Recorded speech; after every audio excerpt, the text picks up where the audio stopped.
Padayta sa pag-away ng tuon,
Wala gaysan, kay mong gipakya, kudrihan ako.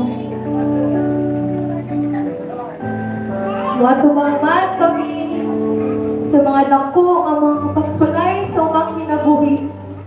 Magpabilin kalihapon, mga tinodaanon, sa iyong mga saad o sa iyong mga pulong, kudrihan ako. Hello. Kita guys sa tanan, no? Hindi akong ihala sa title ng Jutay nga sagbot. Na galimay sa ato nga, maski ang sagbot gani, kuwanan mag-isa sa Ginoo, isa na lang kita. Paghanap mong nawadaan, ako sa paghain. Nahulaw ay nasa tagal.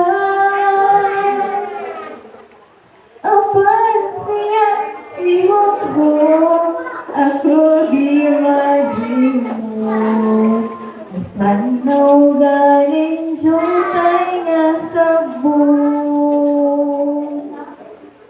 Ang Jutay nga mga sabon, ang Jutay nga mga sabon, isang sa Jutay nga sabon, ang Ang Diyos di malimuot, bisan kanunay itumban sa daplin sa mga dalan, apan iyang ipatubong ng banda siya natin. Panulay kong naghangyo sa atong manunubay, magpagluwan sa daghang mga dalang. Bisan kung ay tubag niya, siya nag-aubay. Sayod siya sa mga hangguntan.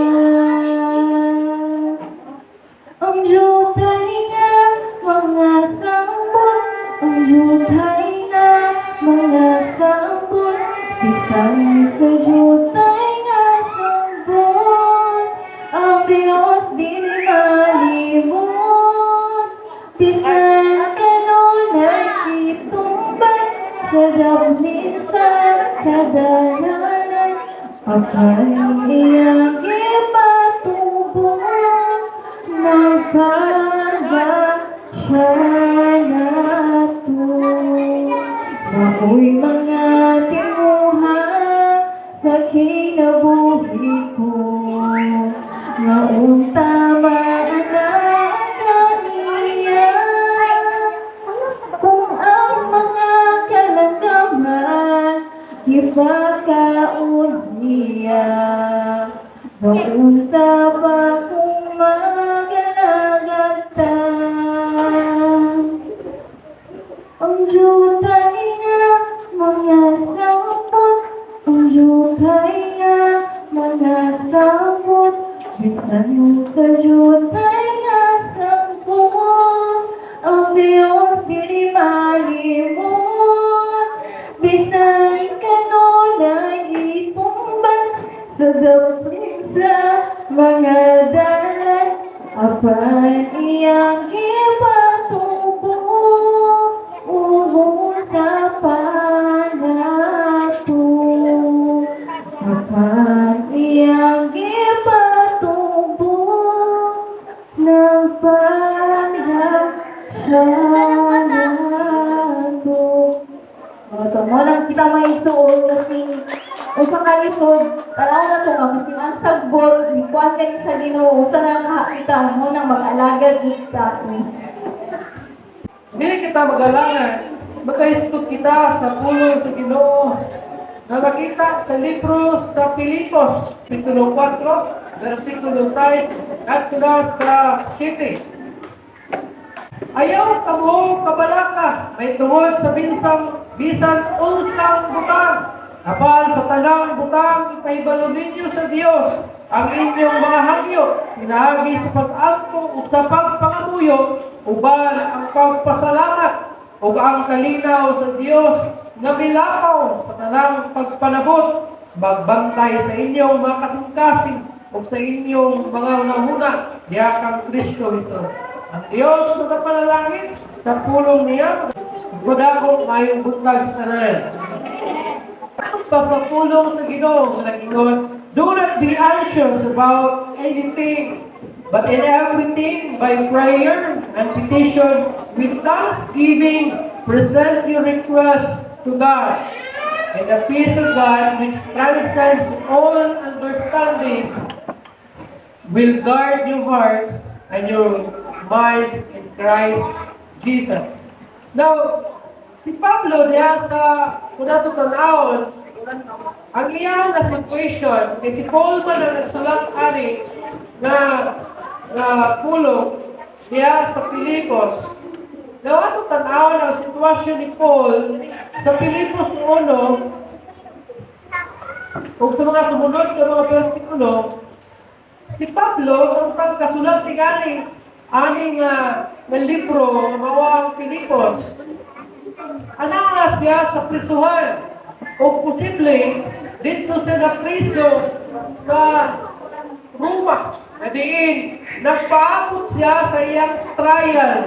Nadiin, waiting na resulta sa iyang execution, tungod lamang sa iyang pagpangwali sa pulo sa Ginoo. So, samba ka na siya sa Roma, sa tulod sa prisuhan, iya usap na nakita o nahibaluan na silent niya ang equation dito sa Pilipos. Ang iglesia dito sa Pilipos, kadiin, nag-atubang usap sila sa mga persecution.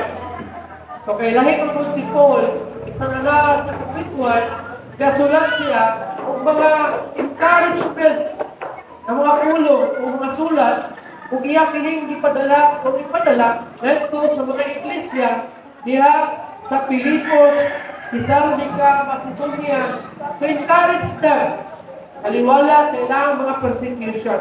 So this time, ang katawan sa Ginoo nga naa sa Pilipos, mao iyang gi-encourage, pinagis pagpadala og sulat tungod sa ilang gisagubang o giatubang na mga persecution o mga pagluto. Nahigalag mga kaigsunan, tingali ikaw, atula po kayo ginaatubang karon, ginasagubang diya sa imong kinabuhi, sama sa mga taga-Pilipos. And maybe you are facing adversity, o tingali tuod sa mga adversity, mga pagtulay na imong na sinati sa kinabuhi, gibating ikaw ang mga discouragement. Pag tingali niabot sa punto sa imong kinabuhi, nagkapuhi na ka. May kakapoy naman ang kinabuhi ako. Or maybe spiritually, hindi mo na ka. Kapoy naman mga lagay sa Ginoo. At tingali, you worry about something. Tingali anak, kasawalan o nabalangkan ikaw, niyalang na area sa imong kinabuhi. Dahil nga ikson, kung ikaw, nag-aatubang o nagasinagin ng iyong sitwasyon, ani ay tambag na ko niya kanimo. If you start your prayers with praise, you will end them in peace. Subot pa subot, taliwala sa imong sitwasyon karon nga sa natingan. Importante sa imong nga mag-pray. And before you pray, pasalamati una ang Ginoo, pasidunggin una ang Ginoo, taliwala sa imong mga nasinatian. Now, verse 6 na ingon, do not be anxious about anything, but in everything by prayer and petition, with thanksgiving, present your requests to God. So, say, gimando sa pulong sa Ginoo, ayaw ka mo kabalaka sa bisan ulsa. But everything by prayer and petition. Apay, lalaha sa Ginoo ang imong mga gikabalakan nagi sa pag-ampo, uban sa pagpasalamat. Present your request to God. Now, ingon pa Drea, ang ato diyan, mensahe ng pag-aisgutan, mag-aisgut kita may tungod sa ining ginatawag, pray. See, praise. When you are faced with problem, pray. Kung ikaw nag-aatubang o mga problema, pag-angko, daghan ka nato na unang response nato every time na magsagubang kita o mga problema is kabalaka. Kung kana siya, dili siya acceptable. Anxiousness is never acceptable. Labi na kung Kristuhanin ka. Na instead na mag-pray ka sa Ginoo sa niya na nagakubang ka o problema, ang una dahil mong nasantong sa imong una, isang kabalaka. Kung ikaw walay pugas, kabalaka. Kung ikaw walay kwarta, kabalaka. Kung ikaw adunay balatihan, imong anak dunay balatihan, imong bana o asawa dunay balatihan, kabalaka. Baugay na ang una na musantong sa imong una-una. Kung kada siya na klase na kinaiya is never acceptable. Dili siya acceptable. Anxiousness is never acceptable. Kay Kristohano na tayo. Dili siya madawa na ikaw magpadala sa kabalaka na ikaw aduna may Diyos. Apolo sa Ginoo naghagit ka nito. Do not be anxious about anything, but in everything, by prayer and petition with thanksgiving, present your request to God. Ngunit hagit sa Ginoo sa tuwa. Ayaw ka mo kabalaka sa isa. Muna yung mando, muna yung hagit, na dili kita mabalaka. Pero subulang kumalandungan na every time, doon tayo problema. Kabalaka dayon, ang masangkot sa tunauna, sa itong kasing-kasing. With this, dili siya acceptable. We are commanded not to be anxious about anything. Himagdungan kita, na dili kita may mabalaka sa disang kursa, matod sa pulo sa Ginoo. Do not be anxious about anything. Wala ko doon kung wala kay kwarta. Ayaw kabalaka kung wala kay kwarta. Ayaw kabalaka kung wala kay kwarta. Kaya wala ibang himo. Kung mabalaka ka, dili madubangan ang imong bulsa o kwarta sa mabalaka. Kung mabalaka pa, madunay sakit ang imong anak, imong asawa o imong bana, dili sa mong siya. O sa kabalaka. Do not be anxious about unsa?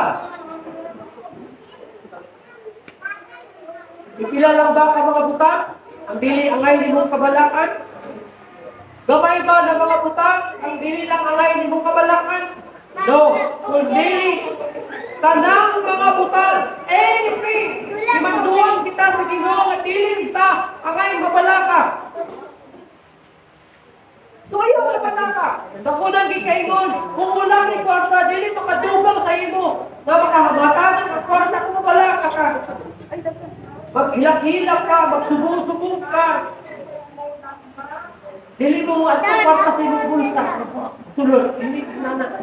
Nasakit imong anak. Na instead mag-pray ka na balaka. Sulod na usap ang ka. Instead na mag-pray ka, na balaka ka. Pangutan na maayo ba ang iyong anak? Dihan ka na balaka ka sa iyak ayun ka. Ingo pa, ang pulo sa Ginoo. Anxiousness happens when you dwell on things that are beyond your control. Kanusta mutuha ang kabalaka? Ano mabalaka ta? Because you dwell on the things that out of your control. Nabalaka ka, ngayon pa na, buwabot, mutuha ang kabalaka, kung ikaw, mabalaka sa usa ka butang, na dili under sa imong control. Kanang wala kay mahimo pa. So kung wala kay mahimo, wala ka. O wala mo kay mahimo. Wala kay mahimo. Kung hindi ka alam mo, wala ka. For example, yung anak na nasakit, then wala kay mahimo sa except to pray. Kaya, so instead na, hindi mo ka mananampan. So iyo kayo kalabing o kabalaka. For example, yung anak ni Adto sa pilahan, nabalaka ka kagasin kung sa'yo na itabuan ito. How? Kung saan na panito? So iyo kabalaka. Pag-pray lang na sa Ginoo.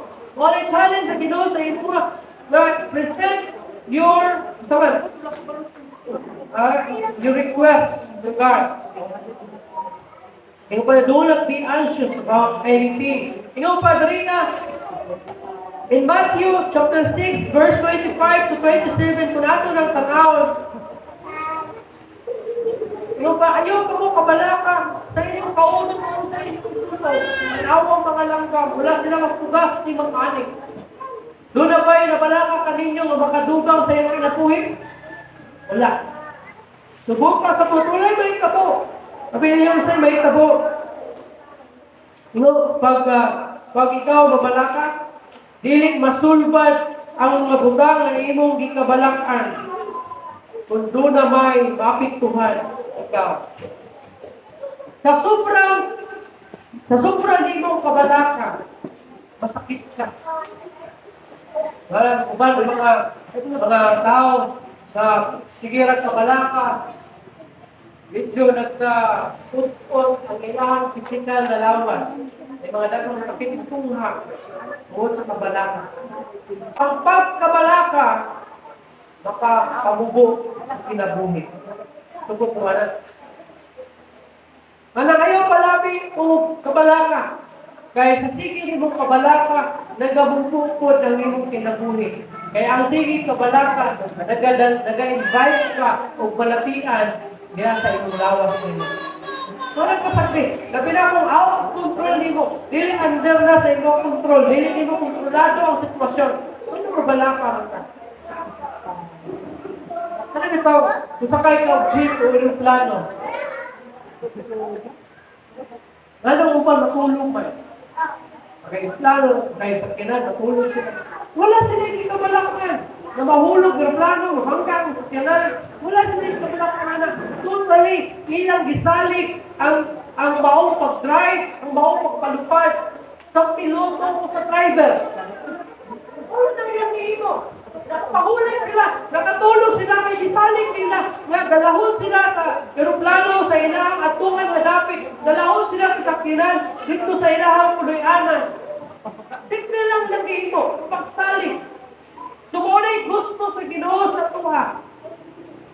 Na kung naman kay ikabalak na, out of your control na, ayun kabalak eh. Mura ka nang bukag nagsakay sa aeroplano, nag-isalig din mo sa Ginoo ang tanan. Ano ba yun? Kung wala kay salig sa driver, pangilog kang manibila, magpanoy ka bangka niyo, matay, may huwag mo. Wala kang mahibo. Di man ikaw ang driver, di man ikaw ang kapitan, ang kining piloto. Kung wala kang mahibo, ang imo lang mahibo is musalig sa ilaha. Na safe mo nga ihapon sa destination ng inyong asukan. Yung anak kong tatong treatment sa Ginoo. Pag-abot sa mga problema, pag-abot sa mga butang na been out of your control na salit lang sa Ginoo sa Ginoo. Nadalapos ka, eto sa dapit, kagawin ikaw, makapahulay sa mga Ginoo. Dahil masulban ang mga problema na imong giatubang. Ingon pa ang pulong sa Ginoo. Anxiousness reveals that you need more faith on God. Magdadaw, ang kabalaka nagpakita lamang na ikaw mas dapat nimong palawman ang imong pagtuo diha sa Ginoo. Kaya ang kabalaka, kabaliktaran din sa faith. Dili pwede na may pagtuo ka kung aduna kay kabalaka. Kung dili, kung aduna kay pagtuo, tingaling in the absence of anxiousness. O kung ikaw mabalakon, tingaling kulang ang pagtuo, maong mabalakon ka. So ang mga Kristohanon na mabalakon tayo, kulang ang pagtuo. Maybe aduna sa pagtuo, pero kulang ang ilang pagtuo sa Ginoo. Ano nga, dili makita kung ikaw pa adunay paglalog ng pagtuo sa Ginoo o mamaulang ang pagtuo sa Ginoo pag-abot sa mga problema sa kinabuhi. Ingaw pa,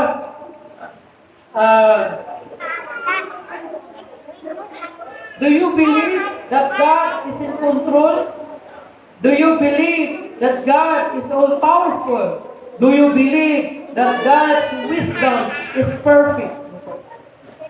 And do you believe that God loves you? Kung ikaw nito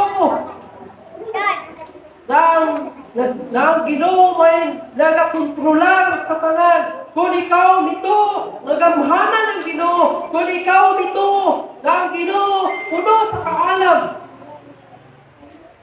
kung ikaw nito ng Ginoo na higugma kanimo, saligid siya.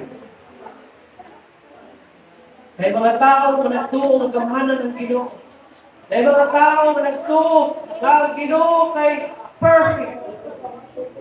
May mga tao na nagtuo na ang Ginoo puno sa kaalam, pero walay salig sa Ginoo. O na kung ikaw nagtuo na ang Ginoo is perfect, ang Ginoo is powerful, ang Ginoo is full of wisdom, ang Ginoo kay nahigugma kanino, hihigugma ka sa Ginoo, palangga ka sa Ginoo, then saligi ang Ginoo. Saligi ang Ginoo. Another one, the right response to a problem is prayer. Ang pinaka-sakto, pinaka-tama na mag-responde sa imuhang mga problema is ang pag-ampo sa Ginoo. Kila ba ka nato, Adrian, nag-aampo din sa Ginoo pag-abot sa mga problema. Kung masakit ang iyong anak, bisa unang masangkot Ginoo. Ang Ginoo, kwarta, doktor, walahin ang Ginoo. Siguro, walahin yun ang Ginoo. Ang unang masangkot sa iyong tingali, doktor, kwarta, walahin ka pa hospital. Walahin rin yung Ginoo. Pero the right response to the problem is prayer. Kung wala kay kwarta, kung sa'yo na masangkot sa iyo, kung wala kay kwarta, kasi may kwarta na rin. Si Leonard.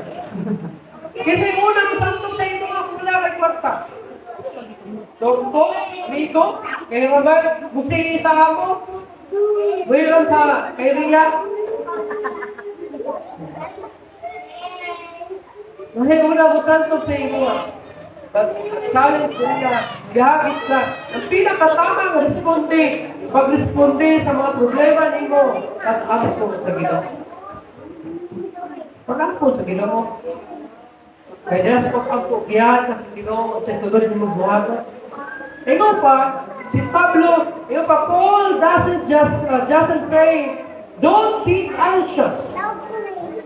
Si Pablo, walang nang sabihin, na ayaw kabalaka. Kundi, gitagaan usap kita niya ang solusyon. Ang si Paul ba, wala kang sarili, no? Ayaw mo kapalaka. And then, tuldo. Wala sabi, wala dili natin ang message niya. Kundi, mingon siya, ayaw ka mo kapalaka. Then, kung sa'yo sumpay. Huh? He gives us also the solution. Solution, diya sa kabalaka. Ingon siya, do not be anxious about anything, but present your prayer and petition with thanksgiving. So now, wala lang mingon si Pablo, ayaw mo kabalaka din, sakto na, enough na, kumanang yung letter. Kundi, iyahang gisumpayan ng iyang letter niya, pag-ingon niya, ayaw ka mong kabalaka, gisumpay siya, upon present your request. O ingon pa niya, ingon pa niya, do not be anxious about anything, but everything in prayer and petition, with thanksgiving, present your request to God. So, gitagaan kang solusyon ni Paul. Gitagaan kang solusyon ni Paul na dili kang angay na mabalaka sa bisang unsa. Apan ang tanan, diha sa pag-ako, diha sa petition, uban sa pagpasalamat, dalahon nimo ang imong mga request dira sa Ginoo. Mali, leader ni Paul. Wala nang sabihin na, ayaw ko balaka, apang gitagaan sa niyang solusyon, pinahagi sa pag-ampo, pinahagi sa pagpasalamat, pinahagi sa pagdala sa imong mga request dira sa tubangan sa Ginoo. Adulay tao mamingon, anxiety and prayer are more opposed to each other than fire and water. Pasabot, ang kabalaka daw kung ang pag-ampo, mas upusin sila kaysa tubig o sa fire. Ano man? ang prayer o ang kabalaka o ang prayer dili pwede ang puyo. Meaning kung wala ka nag-pray, kabalaka na. Kung wala ka meaning kung nagkakabalaka ka, meaning wala ka nag-pray. Pero ang tubig o ang kalayo, magpulos. Kung ang balayo magkalayo, kinahanglan niya ang tubig. Slow down ang kalayo. Pero ang kabalaka o ang prayer, magpupun sila kahit sa water o sa hining kalayo. Tingnan pa, Dria, prayer should not be your last resort. Masay pasagot, ang pag-ampo daw, dili mao'y dapat na katapusan. Dili mao'y katapusan nimong solusyon sa inyong problema. Pero, not to say, guilty na siguro mo ani, na ang pag-ampo ulan niya na yun. Nga, ato ang dangupan, every time na doon na siya. Sino dili? Dili? Mamay, sunod. Sino? May pasunod. Kasi Leonard. Wangpol. Sino na siya? Na ang pag-ampo, ulang niya yun. Every time na may problema, last na yung prayer.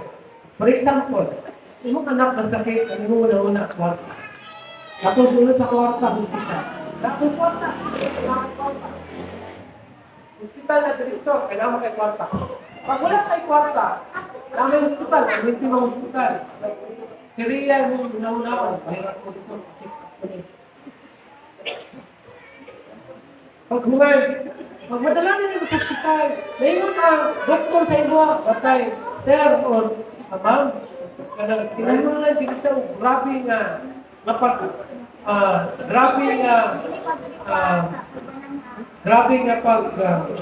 proseso sa iya nga. Kay doon na siya grabe na sakit. Dalahuli dito sa kilig. Mga gato hospital tinganin. For example, Nabondo, Medical San Pedro, expensive, mahimo. Pero may kinahanglan dalhin mo. Dili pwede sa expensive kay idali na dito. Buti, pumatay na. Dito na siya sa Nabondo, dito na siya sa San Pedro. Hindi sunod din mo buhato. Wala na kay kwarta. Ay grabe ka, masakit, hindi ko pa, hindi mo anak, walang tawa, walang bala. Di ako kamasakit sa Ginoo. Ha? Bato ka for meeting, pero ito, matabang ako. Mag-chat ka sa GC, matabang ako. Nagsulat ko nga mag-chat ka pa, matabang ako. Ikaw mismo, last nimo, dampan kayo. Dito naman representa sa Davao Hospital. Nagkulang balastusan dito nga. Mahal ang hospital, mahal ang bill. Grabe ang balatiyan sa mong anak. May muna ang doktor sa imo nga. May muna ang doktor nga. Mag-ampo ang lang. Binakro na lang yun. Imo nga plata. Kisa'y tingnan anak dito. May muna ang doktor sa imo. Binakro na lang din sa Ginoo. Saan pa ka mag-pray sa Ginoo? Lord! Di ha pa ka mag-load-load, di ha pa ka mag-ilak-ilak sa Ginoo. Pero katong, bakit ako mag-abot sa problema? Ang imo ginoona, kwarta. Ang imo ginoona, hospital. Kaya kinahunta ka kwarta. Kaya ang hospital din na makakaya, takpal sa imong anak. Ang mga doktor, wala na iba sa imong hinigugma. Hilak na sa Ginoo. Pagkaluoy sa Ginoo, katapusang solusyon.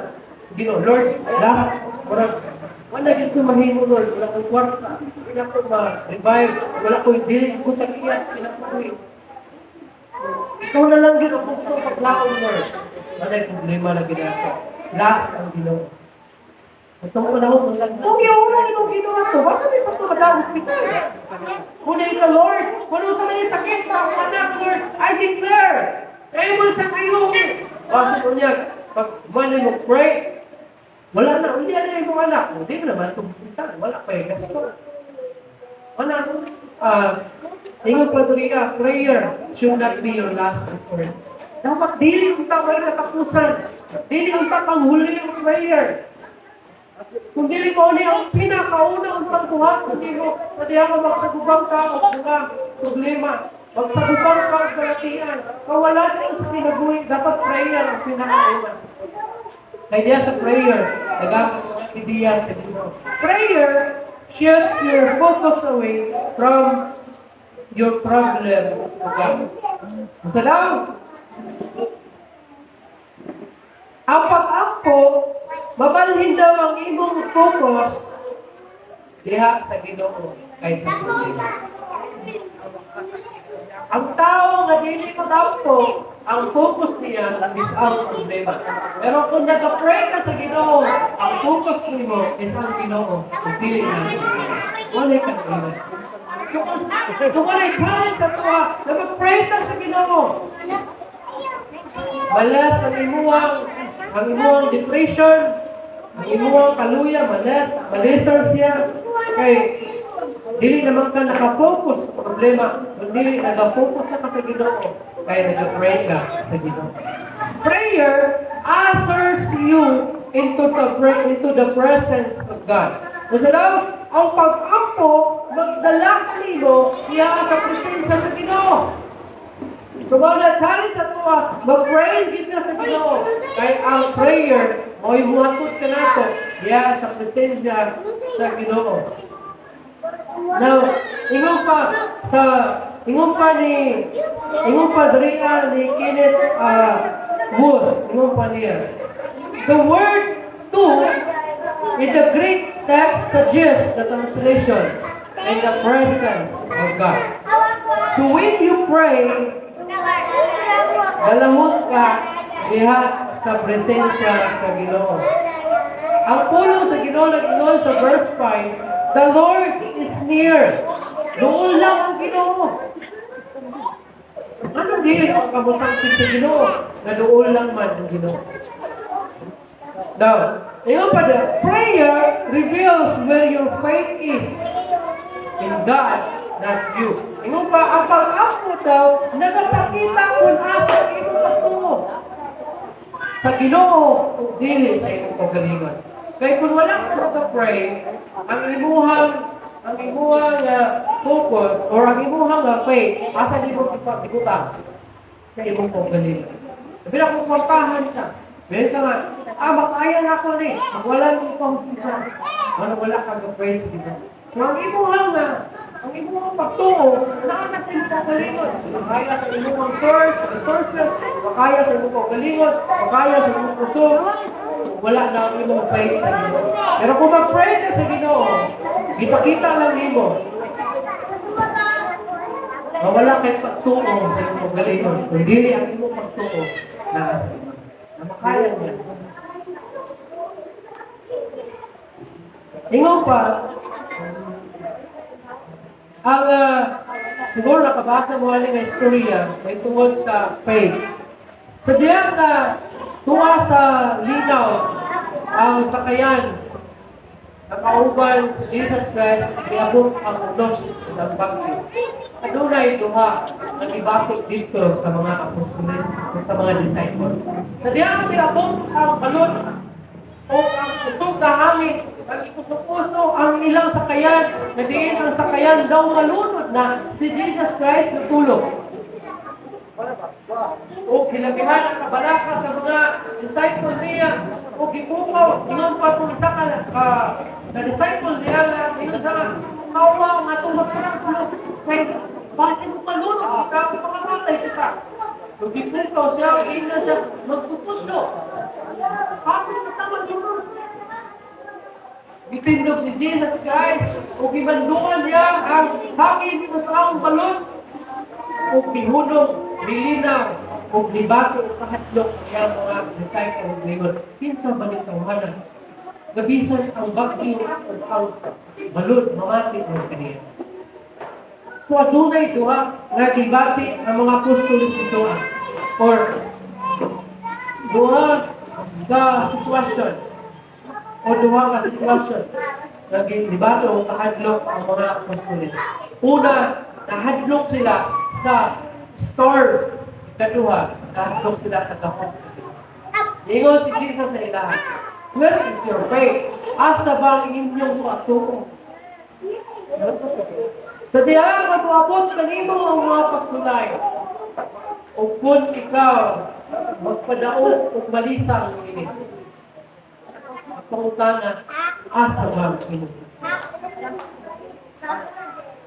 Tuuhin ang Ginoo. Na makag-unos sa imong kinabuhi. Gamahanan ang Ginoo na kaya niya pahulungon ang unos sa imong kinabuhi.